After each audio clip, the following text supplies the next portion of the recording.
Hello everyone, সবাই কেমন আছেন? নতুন একটা ব্লগে আপনাদের সকলকে স্বাগতম করছি। আশা করছি ব্লগটা আপনাদের দেখতে ভালো লাগবে। আজকের ব্লগটা হচ্ছে মায়ের জন্মদিন স্পেশাল ব্লগ।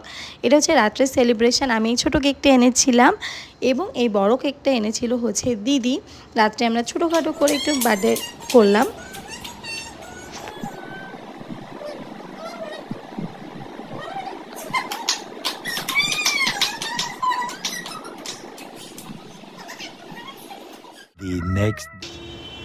এটা হলো পরের দিন সকালে আমি এই কেকটা অর্ডার করেছিলাম অনলাইন থেকে। কেকটা চলে এসেছে।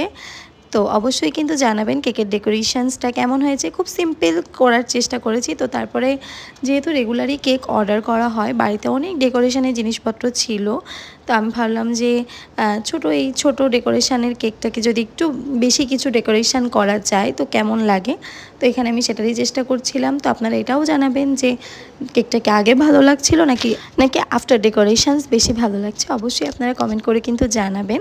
তো এই ছিল কেকের আউটলুকটা। আমার কাছে তো ভালো লেগেছে। এবার আপনাদের পালা। আর এদিকে রান্নার প্রিপারেশান স্টার্ট হয়ে গিয়েছে। সেদিনকে অনেক কিছু মেনুতে ছিল। আমরা খুব বাইরের কাউকে বলিনি, জাস্ট ঘরোয়াভাবে ছোটোখাটো করে। বাইরের কাউকে বলে মা একদমই এটা অ্যালাউ করতো না, কারণ অনেকেই জানেন মায়ের এইসব একদম পছন্দ করে না। সব কিছু ছোটোখাটো সিম্পলভাবে করেছি ঘরের কয়েকজন মিলেই। আর এদিকে রান্নার প্রিপারেশান কিন্তু চলছে, রান্না হচ্ছে, অনেকগুলো রান্না হয়েও গিয়েছে।